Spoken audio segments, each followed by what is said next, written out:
Hey everybody, welcome to tonight's edition of Vertical Parenting. We're excited to be with everybody again, and we'll be talking once again to 7 principles for building a family who loves and believes. And in every generation, there's a need to know how to parent, but in this day especially, it is critical that Christian parents know how to guide their family with biblical principles and how to shape the heart of their children. So we're in week 3 tonight, and excited, of course, to have Heather, my wife, with me, celebrating 30 years anniversary this year in June. And we're glad to have Taylor with us tonight. So Taylor, why don't you introduce yourself, tell a little bit about your part in the family and your own family right now. Yeah.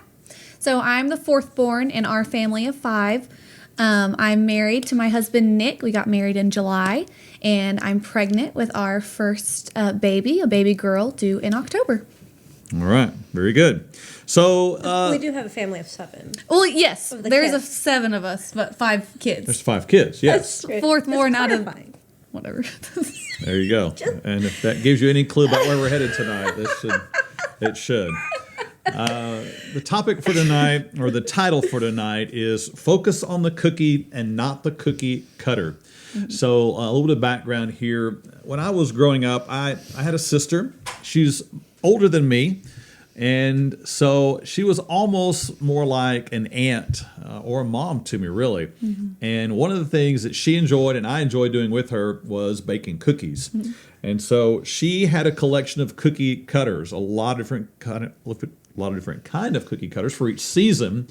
And I've held on to some of those and still use them with our kids and with the grandkids. So I have one of those with me tonight. So this is like from the 70s, literally. It's a cookie cutter that's an angel cookie cutter from Christmas, and I think it was Hallmark that made these. What she loved about them was all of the intricate design to them. And she had what she thought was the perfect cookie recipe. She did. And she loved to decorate the cookies. So she not only made them, but she would set them all out and cool and then make a variety of colors of frosting and then carefully and creatively paint each one. And I don't mean she made a dozen at a time. She got so good at it that the place that she worked often wanted her to make them for parties and make them for them and individual families. So it's not uncommon for her to make 60, 70, 100 cookies and decorate them all individually, carefully, and creatively. When it comes to she was great at it, and I enjoyed helping her with some of that. I'm into that, but I'm not into 100 cookies. That's a lot. But what she did is that she really practiced what we're talking about tonight. She focused on the cookie and not the cookie cutter. What I mean by that is this: every cookie became unique. Every cookie had its own design and color scheme.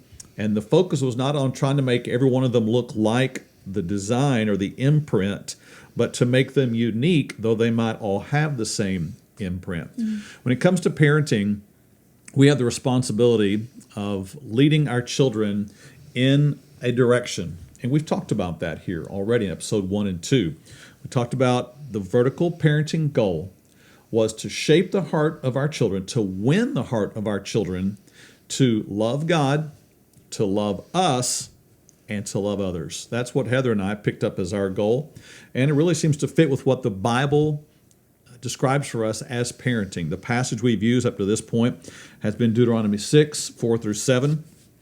And we will put the notes in the vertical Facebook page for you to download afterwards. That passage says this in chapter 6, verses 4 through 7. Hear, O Israel, the Lord our God, the Lord is one. You shall love the Lord your God with all your heart, with all your soul, with all your strength. This was their command. This was their goal, the vision God had for them. But he said this to parents: and these words which I command you today shall be in your heart. You shall teach them diligently to your children as you talk of them, when you sit in your house, when you walk by the way, when you lie down, and when you rise up. This was to be the consuming goal for parents. Win the hearts of your children to love God fully, desire God, seek Him.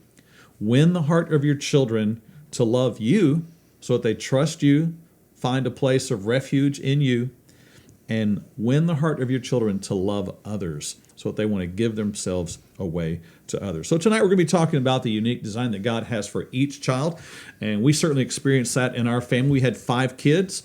Taylor was number 4 of the 5. So why don't we give a little context tonight? Taylor, tell a favorite story or memory from childhood for you. Yeah, I mean, obviously there's so many, but I think one, I mean, it's continuous memory kind of, but we would all take usually summer vacations out to Mom's grandparents' house out in Alabama. They have a big, house that's on a big, huge hill, and so that's a long drive to Alabama with all 7 of us in our big maroon van, which would usually, sometimes we'd stop at a hotel, sometimes we would drive all the way through, but that always had just lots of laughs, lots of memories of tight places, being all together and making memories, eating really good home-cooked Southern food, and just spending time with one another. And so Taylor grew up in an environment where there were already 3 children. She didn't have to learn what that was like. That's what she was born into. She was born into a family of 5, 3 kids, 2 parents already. So that was her view of family life. Very different from the other children. So a little bit more context here. Heather, why don't you give a favorite memory of Taylor as a child? There are many, very many. But I do remember, I think, from just her as a toddler and up into her elementary years, it seemed like anytime she would have her friends over or just playing with the neighborhood kids, and even her 3 older siblings, she was always wanting to be the one to call the shots and tell what game we're going to play and what we're going to do. And so I noticed that from a very young age. It was very fun. And sometimes they would comply, sometimes they wouldn't. Yeah. But she tried her best. And then also we connect a lot on musicals. So that's another fun memory of us watching musicals together. All right. So then I have a story as well. Taylor, about the age of 4 or 5, right in there. She's out in the front yard one day, and she's watched the other kids all ride bikes. She's had a bike with training wheels, and she's very interested in riding that bike without the training wheels to be like the big kids. So this is a story that involves Heather and I both. I'm out in the front yard, and she's being pushed on the bike so she can get up her speed, and she can take off and get those pedals moving to get the balance and use her balance on a 2-wheel bike without training wheels. So she does that a couple of times, thoroughly excited about this new accomplishment, achievement. One more time, Dad. So get on the bike, push her. She's taken off, focused on pedaling, not focused on direction in the moment, and turns and right into a tree. And of course, tears, loud tears, lots of crying, upset. Heather takes her inside, comforts her, takes her to the bathroom where she's going to get cleaned up, take a bath, and settle down for the evening. And I'm out of the room at this point. Heather steps out as she's, for a moment, while Taylor's taking her bath. But Heather's close, and she hears from the bathroom Taylor talking. And she hears Taylor talking in kind of an angry tone. And she hears Taylor say, "Why did you do that?" And Heather says, "Taylor, you okay? Who are you talking to?" "I'm talking to God. He put that tree in my way, and I want to know why he did that." So we were pretty clued in. We already had been clued in that Taylor's personality was going to be different than the other children. And it was going to be one we were going to have to maybe make some adjustments on for us as we parented her. So as we think about that, that was a reminder to us that every one of our children are different, and every child born into a family is different.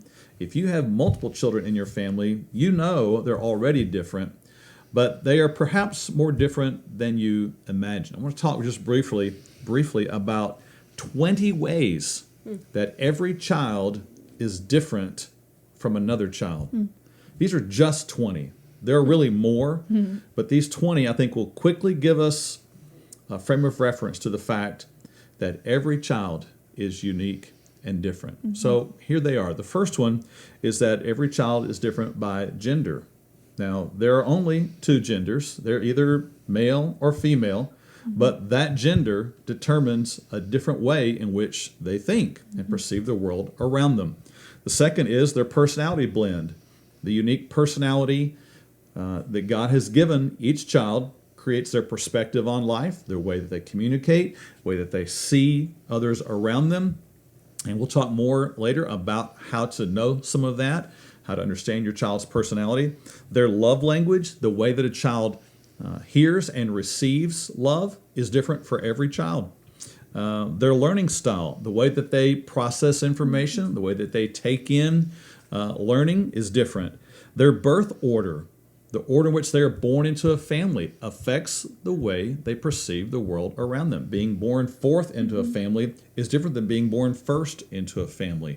And each of the birth orders have a different way of perceiving life, relating to parents and relating to siblings and their world around them. Number 6, the ages and gender of their siblings. Whichever time you're born into a family and the age of the siblings around you and the gender of those siblings affects your perspective. Taylor's born into a family where there are 2 girls and a boy already. And she would later have another boy. She would be sandwiched in between 2 boys. That affects who Taylor is. Number 7, the community in which they are raised. Depending upon whether you grew up in Ovilla or if you grew up in Highland Park or you grew up in Itasca, wherever it is, it affects your perspective on life. It changes who you are. Number 8, the parents' personality blends. Our 5 children, had they been born to different parents, would be completely different people today. Much would be similar, but they would be different because Heather and I have unique personality blends, and that together shapes a child. The parents' love language, how we relate, how we communicate love to them shapes them. The parents' learning style, how we learn, how we process affects the children. The parents' understanding of parenting. One of the moments that we had with our children as they got a little older was a time when we sat down with them and made a startling statement to them. And the statement went like this: each of you children were born to different parents. It scared our kids to death. They all of a sudden didn't think we were their real parents. But our point was this: you each were born into our lives at different places, different ages for us, and we learned some things along the way. The things we knew with Brianna were limited about parenting. By the time we got to Taylor, we knew a lot more. And we got to Truett, we knew even more. So that affects. Number 12, the parents' faith development, where 2 parents are in their faith at the time that they're having children affects the child.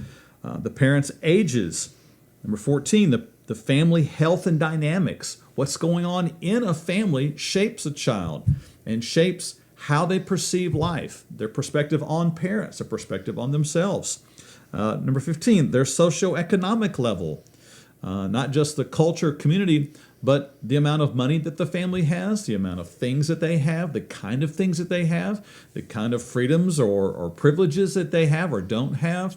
Those all affect a child's perspective on life. Number 16, their interaction with extended family, with aunts and uncles and cousins and grandparents, great-grandparents, all of that shapes a child. Number 17, the children's own personality, giftings, talents, etc. Number 18, the culture in which they're raised.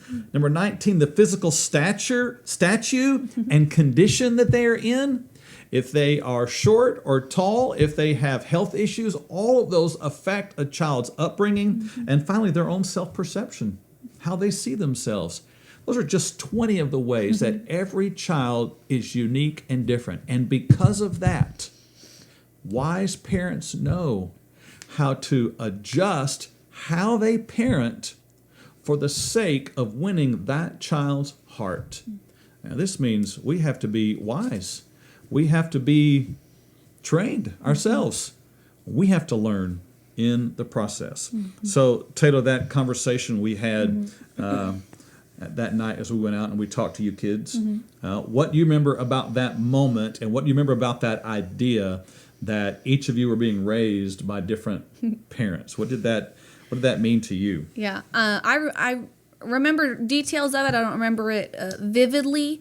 But to me, I mean, coming in as the fourth born and then Truett, I mean, just 17 months after me, so not long after me, I didn't really know the other parents, really. I just knew how y'all were parenting me, and then Truett came along too, and that's how we were parent. But I had heard from my older siblings, you know, them saying, well, you don't get disciplined like we used to get disciplined, or, you know, things used to be different whenever we were your age and things like that. So I kind of knew things used to be different, but all I knew was how y'all parented. What you did. That's right. So it is a learning process, and Heather and I learned along the way and are still learning as we grow, even though we're pretty much finished with that whole process of parenting. We've moved into another realm now of grandparenting. So, but along... That's very fun, by the way. Therefore, it's essential that we cooperate with God's design, because He has a design for every child. A child is not just the product of some random series of events. They are uniquely planned and chosen. Those 20 areas that I listed, those are not unknowns to God. They're very well known. In fact, He prescribes them. He uses them to determine who we are. It's what shapes us. And He knows the right amount of pressure and love, challenge, and faith that we'll need along the way to shape us into the image of what He wants to produce in us. And so He's creative. He brings variety. And so we should do that as well. Psalm 139 reminds us of this very important truth. Verses 13 through 17, David is writing, and he writes this statement of just absolute awe and worship about how God has created him. Here's what he says in verse 13. He says, "You formed my inward parts. You covered me in my mother's womb. I will praise you, for I am fearfully and wonderfully made. Marvelous are your works, and that my soul knows very well. My frame was not hidden from you when I was made in secret and skillfully wrought in the lowest parts of the earth. Your eyes saw my substance, being yet unformed, and in your book they all were written. The days fashioned for me, when as yet there were none of them. How precious also are your thoughts to me, O God. How great is the sum of them." God wisely designs and plans our days, our makeup, our parents, our setting, our history, and our future. And for that reason, as parents, we should be wise in knowing how to be creative in the same way God is creative, adjusting our parenting, not for our sakes, but for their sakes, so that we can win their heart. So let's talk about how we do that, because in the process of making cookies, there's a recipe, of course, and there are some great recipes that can make some great cookies. And when you think about parenting, some of the most basic principles involved are knowing how to communicate to your child, knowing how to correct your child, knowing how to teach your child, and knowing how to encourage your child. If you understand those four basic ingredients and you know how to apply them into a child's life, you will help them accomplish the goal of winning their heart to the Lord, to you, and to love others. So we had to learn that along the way. We learned it with our kids. Every one of them was different. They had different ways that they liked to be communicated with. There were some who preferred very direct conversations. There were some who liked one-on-one time of a lot of conversation and time, while others enjoyed more physical expressions of closeness and affection. And that was something we had to learn along the way as we parented. And we had the privilege of having some great teachers in a school setting that helped them along the way as well. And some of those teachers were powerful influencers for our children to help encourage them in the design God had for them and in teaching them. And there were some along the way that our kids didn't connect with as well. I remember having a similar conversation with Holly and with Truett, for example. They have there's something about their personalities that are similar. They tend to be more introverted, although they can be very focused and driven. They are not the ones who are going to enter a room and take control and be loud and want the center stage. Mm-hmm. So with that, when they got into school settings, the teachers that pressed for a lot of interaction in class and involvement up in front of the students and so forth, though that can be helpful for them, those were negatives. Or if a teacher used a lot of sarcasm in the room, or even maybe just some playful embarrassment of students in front of the other students, those were real negatives for them. It might have been challenging for other students, but for Holly and for Truett, those were great negatives. And so, they would say, I don't care what happens in that class, I am never going to say a word, because I watched someone else say something one time and they got made fun of because of their answer. Mm-hmm. And so wise teachers, wise parents know how to speak life and speak hope and encourage their children, their students. So Taylor, you had some great teachers along the way. Mm-hmm. Who was a teacher you had that you felt really connected with you, and what was it that they did that helped you with your personality? Yeah, and like you said, I've had so many great teachers that I've connected with on so many great levels. But my second grade teacher, we really connected. She really saw my strengths as strengths. And I think especially having a stronger personality at such a young age, it's easy for teachers to get frustrated by that and see it as, a nuisance or just a problem child or something like that. But she really took the time to know me and understand, my strengths and my weaknesses, and really poured a lot into me. And going to a small school, she was able to watch me grow as well. And so she would see me in the hallways and ask how I was doing. She really mentored me a lot through the elementary and junior high years, and even my high school years. I mean, even my wedding, she helped at my wedding.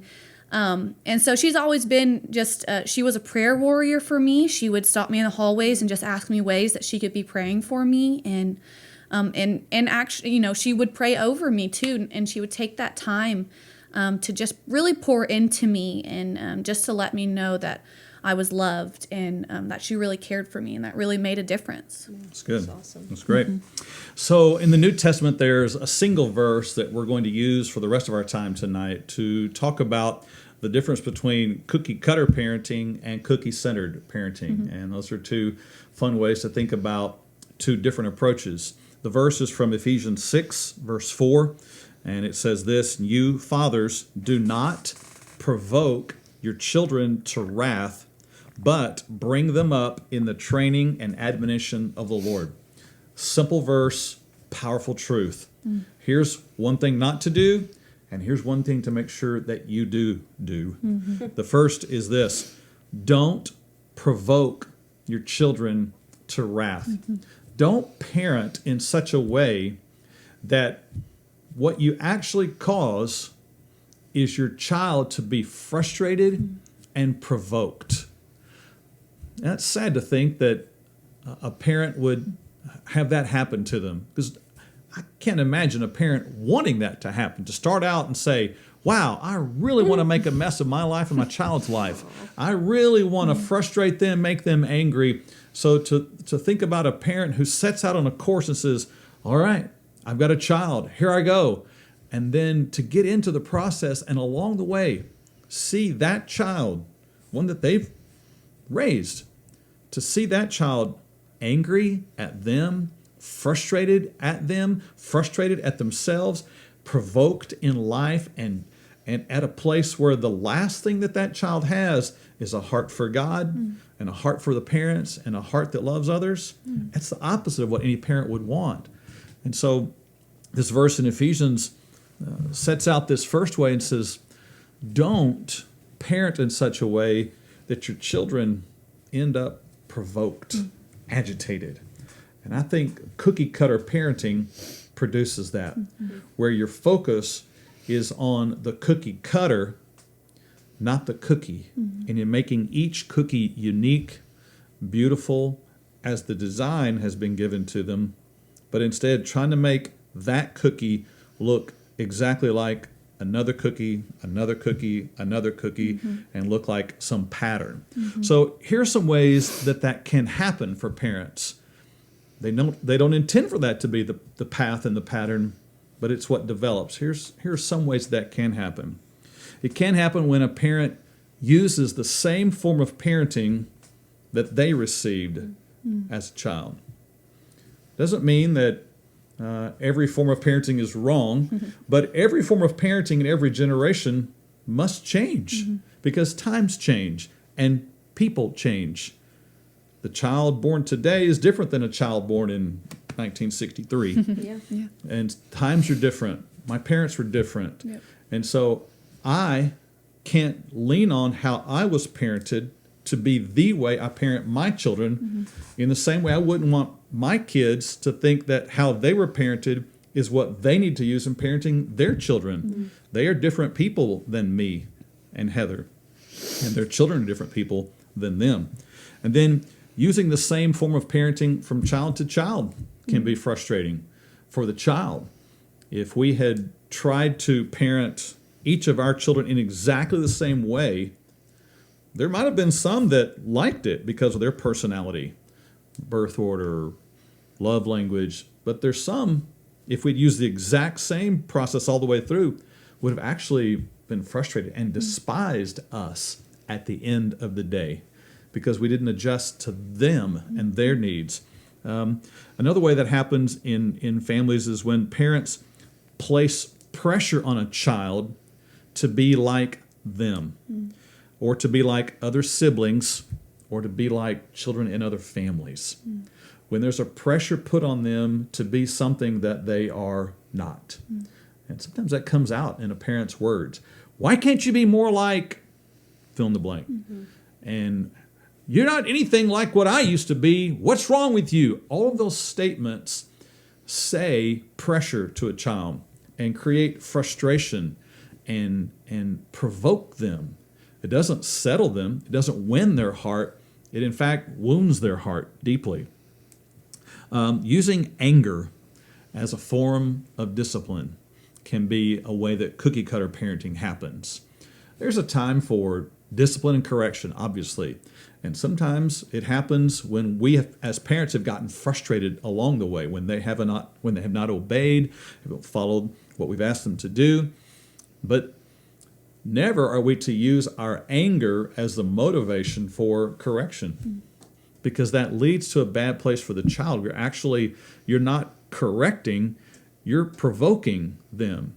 You're causing disappointment. You're causing them to feel disappointment and not loved.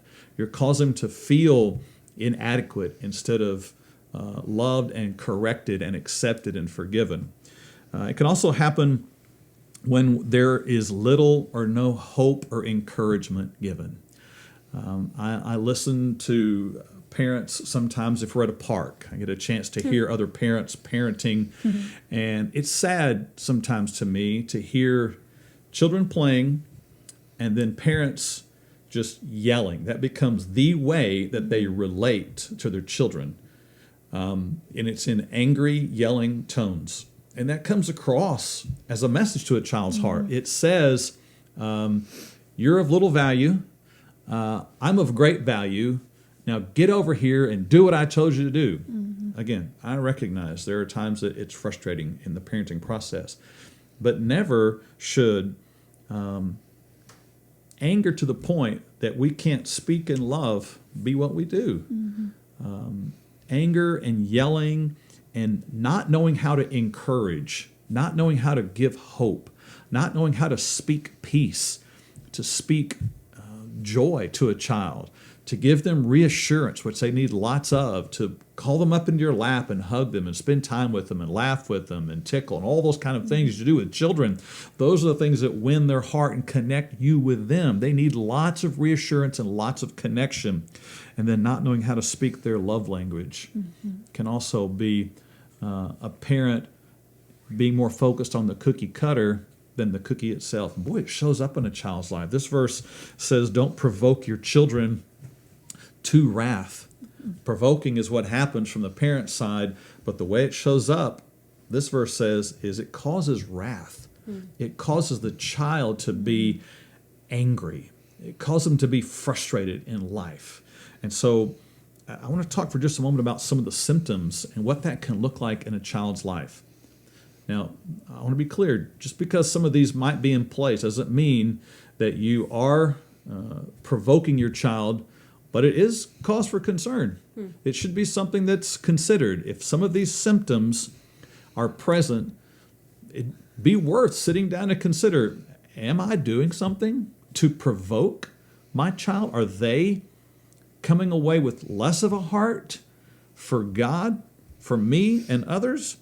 Here's some of these possible indicators of a provoked child. They have growing outbursts of anger. They are uncontrollable in their expressions of anger. They get into physical fights and altercations. They, you see more and more of them isolating away from others. There's a lack of interest to be involved in family interaction. There's uncontrollable rage. And this is different than being angry. Everybody gets angry, but rage, where there is yelling and screaming and loss of physical control and you can't get the child back under control, is something to be considered. If there's underlying frustrations, your child just seems to be at this boiling point all the time, where they're just at this frustrated point in life. Or there's reaction to you or to their teachers. If there's rebellion going on, where they're openly defying you. If there's a loss of spiritual interest. If there's a reaction to spiritual involvement. And then if there's a change in friendships, and this especially as they get older, if you notice they're choosing other friends who are also angry and frustrated, this can be an indicator. If there's change in eating patterns, if they're not eating enough, or if they're overeating, if they're getting lost in some kind of disconnection, they're lost in their games, lost in their video, lost in their room, lost in reading, lost in whatever it might be, daydreaming. If you find them lost off in some other place, this could be an indicator as well. And if you see a decline in school performance, these are all possible indicators that a child has been or is in a place of provoked. They're frustrated. They don't have a place of connection with mom and dad. They, instead of finding a place of rest and peace in them, they find reaction and rebellion to them. Those are things worth considering. Now, there were times along the way with Taylor's personality, we began to wonder about some of these things from our perspective, and there were some things we had to learn and change because of Taylor's personality, which if you're familiar with the DISC personality blend, Taylor tends toward the D side. She likes to take charge. She likes to see life as a task, likes to get things done, likes to speak her mind. Those are all parts of her personality makeup, and that's a gift that God has uniquely crafted her with. So being home with Heather when she was young and putting their personality blends together caused some interesting moments from time to time. So let me ask Heather, what was it like for you relating to Taylor as a young child? What did you notice that cued you into this idea of, all right, I'm probably going to need to change my pattern here and how I relate to her because she seems frustrated from time to time. Yeah. Well, I would say definitely the most challenging work was the toddler years. And our older three were more compliant, not that they weren't not without challenges, but it seemed like as a 2 and 3 year old for Taylor, that nearly everything that was expected of her or asked of her, it was met with an immediate reaction of I'm against that or no. And it will wear you down. And I really just love for everyone just to get along and just be happy. And that would be ideal. And so that was just not the case. But I will say that being consistent in those years is what paid off. Yeah. Because in the elementary years and even junior high years, we had some battles as far as attitudes, but it was much more. She didn't really go against. She may have thought it, but I don't know. I think that we were able to get through those years much better because of the early work. So, what were some changes that you had to make along the way in relating to her versus, say, the other kids that you had to personally change? I felt like I had to be much more. I couldn't just give in. There were times that Taylor, she was very much like a lawyer, and she could list off all the reasons why what I was saying was wrong. And sometimes she could literally convince me of that. But because of the way she was saying it and the attitude, I could not give in to that. And even though afterwards I would think, man, that was really right. But I had to be much a stronger. And that really did, it wore on me. Like I felt like I was in battle every day. Those younger years, for sure. Yeah. So Taylor, what was it like from your perspective, from your end, experiencing all of that? Yeah, I mean, obviously I don't really remember those toddler years very much, but y'all always, because of what y'all knew, me being a fourthborn and realizing my personality, I think y'all really helped direct me into ways of being able to be a leader, even though being fourth in line and having three others in front of me. Y'all encouraged me in different ways that I was able to have outlets of those things. And I think especially though being fourth and seeing the older siblings and wanting to be, either in charge or be able to have the opportunities that they were getting to have, and that just not being logical because of ages or situations or whatever it may have been, I would get frustrated. And because of my personality, the emotions can either be quite high highs or quite low lows. And so that's true. That could result in a lot of frustration, really, when it was just me not understanding why I couldn't do something that seemed logical, but it just wouldn't work at the time. Yeah. All right. So changes on both sides, and for me as well. I'm just letting Heather talk tonight. Taylor. So what has that resulted in now? So we're past the whole parenting phase. Yeah. What was the payoff today? Oh, I feel like we have a very, very healthy relationship now. I think we probably did have some unhealthy patterns, and especially the high school years of whenever we would butt heads. I think our go-to was we would just go silent and not discuss it, not talk about it anymore. And that's not a good thing. One thing that Taylor did that was very, very good is she would write out her thoughts because we weren't speaking.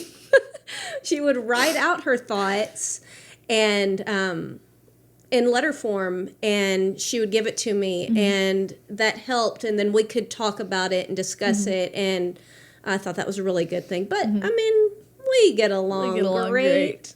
Even though our personalities are total opposites, we have a lot of similarities. We can clash occasionally, but we get over it. We get over it easier now. Yes. We work through it faster. We're both actually pretty stubborn. Yeah. Ask Dad. I am not going to say words. We run along. Yes. No. Oh, so much I could say, nervous but now. I'm just not going to say it. So Taylor, you're in a position now where you work at a daycare. You have children who are at that preschool age. A lot of different children, Yeah. different personalities, and now you're expecting a child. Yes. So how has this interaction and what you've learned, how is that helping you today? Well, obviously, the privilege of growing up in a home with 5 children, 5 different personalities, different genders, everything, that was obviously, I got to see lots of differences. And then growing up in the church, with lots of families that had children around our same ages, I got to see a lot of that and see how different people parented differently than mom and dad. And then just also, Dad taught personality seminars, love language classes, and things like that. So I was really able to learn a lot about, personalities and the birth order and, all those situations. And I've always had a love for children. So growing up, whenever I started being able to babysit, I had lots of opportunities to, and now working at the daycare, it's a real passion of mine. I have a special passion for strong-willed children. I have some little girls that I watch who have very strong personalities, and I love it. I love getting because I know what's going on in their heads. I understand it. I understand when their emotions are crazy high. And in the classroom, I love where most people might say they're problem child and they're a nuisance. I love being able to try to find their strengths and what God has designed them for. And God gives strong-willed children strong wills for reasons, whether they need to be a leader or step out in faith. And it's all for His kingdom. So it's really a beautiful thing to see, and I love it. And I love to be encouragements to them and even to parents saying, like, I turned out pretty all right for strong-willed children. So That's good. That's right. All right. So the first part of that verse really describes the danger of cookie cutter parenting. Let's talk about the second half of the verse. Cookie-centered parenting, we'll call it. The second half of the verse says, do this instead. Instead of provoking your child to wrath, do this. Bring them up in the training and admonition of the Lord. There's some great parts to that verse that tell us what cookie-centered parenting is like. The first thing it's like is this is where parents understand the uniquenesses of each child and adjust how they parent for the sake of the child. They're not trying to make them fit a mold. They're not trying to make them fit what they want. They're shaping them into what God has designed them to be. So instead of frustrating them, they're freeing them. Instead of creating angst within them, they're setting them free to be exactly what God has designed them to be. And that child then goes through the parenting process and comes out on the other side grateful, joyful, and at peace. That's what cookie-centered parenting does. Cookie-centered parenting also seeks to do what this verse says, it brings them up. It's not looking to tear them down, but encourages them, motivates them, knows how to not pressure them, but gently guide them and create desire inside so that they want to move up. They want to grow. They want to reach out. They want to seek God. This is what wise, child-centered, cookie-centered parenting does. Cookie-centered parenting disciplines according to the need of changing the heart, not just the behavior. There's a time to change behavior, but the work of a parent is to help shape a heart, what a child desires, what a child wants. That's much more challenging work that makes us incredibly and exclusively dependent upon God for that work. Cookie-centered parenting celebrates the uniquenesses of a child. This type of parenting doesn't refer to the child as a problem child, as a nuisance, as a bother, as a frustration, as a disappointment, as I'll never understand you, all those kind of things, but instead celebrates the uniquenesses of the personality, the birth order, all of that, celebrates that, and helps the child see God's gifting in it, not it being a pain or a bother. I think one way that was really beneficial to me in those situations was in high school, I got involved a lot in sports and in theater as well. And so, I was busy. Had events a lot. I had late practices and things like that where the three before me didn't have as much on their schedules when they were in high school. So it was kind of a new realm. But y'all always continued to support me in those ways and my passions, and encouraged me in different ways. And in volleyball, y'all had never probably even gone to some volleyball games before, but they were there for everything and learned it. And because I was passionate about it. And so they learned the ins and outs and how to play it, and we're there for every event, and also for theater as well, which Mom was a little bit more in tune with, but and Dad came and cheered me on every single time. That's right.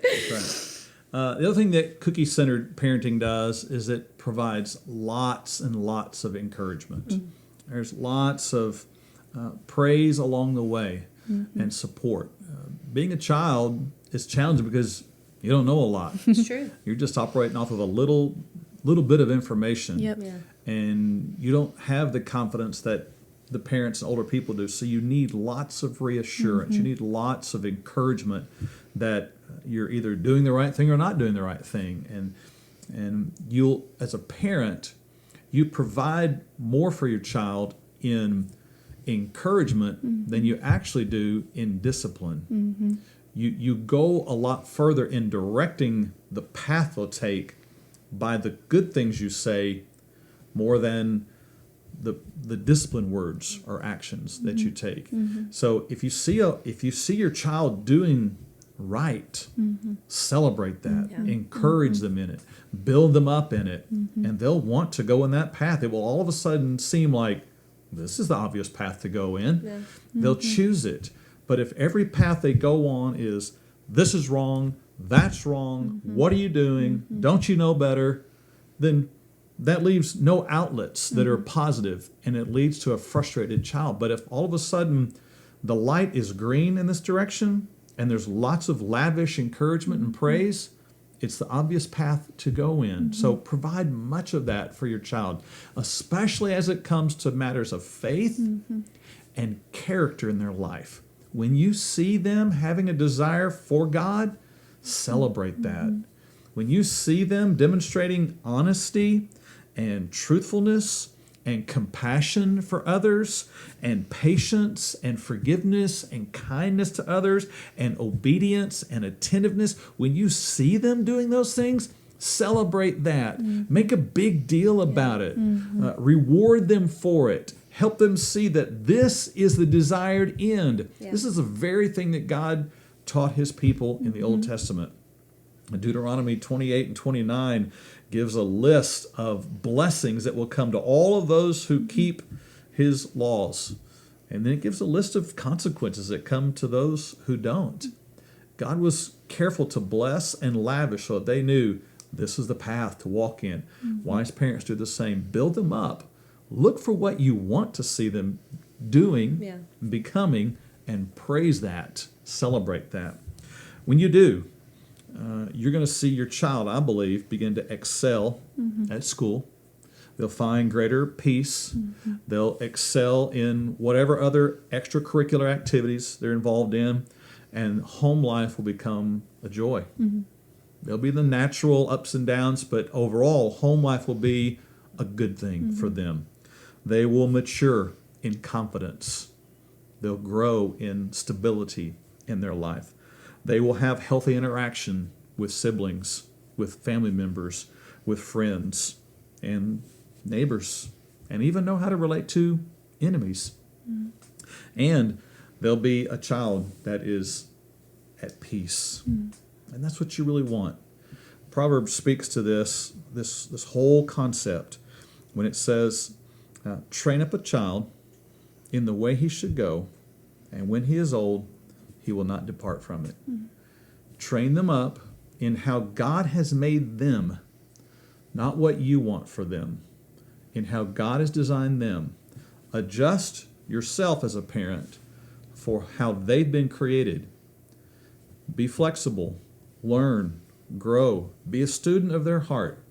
And when they get old, they will walk seeking God's heart, seeking your relationship, and loving others. Mm-hmm. And you will have done the work of focusing on the cookie and not the cookie cutter. Mm-hmm. That's right.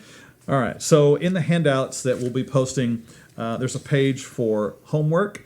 There's some questions there for mom and dad to think through about understanding each of your children's personality type, love language, learning style, and I've listed some websites where you can take a free basic profile to help you know your personality type, your love language, your learning style, as well as, depending upon your child's age, begin to discover what their personality type is, love language, and learning style.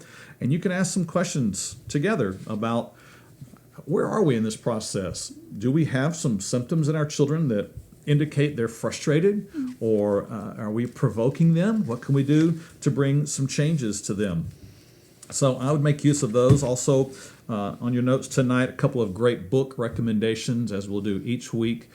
And it is our joy to be able to talk about these things with you, and I hope they are helping in the process of parenting. We pray for you because we know it's not an easy task, but it is a God-given task with great joy in the task and in what waits ahead. So thanks so much for being with us tonight. We'll be back next week with episode 4 in our series. So blessings to you as you parent, and especially as you vertical parent.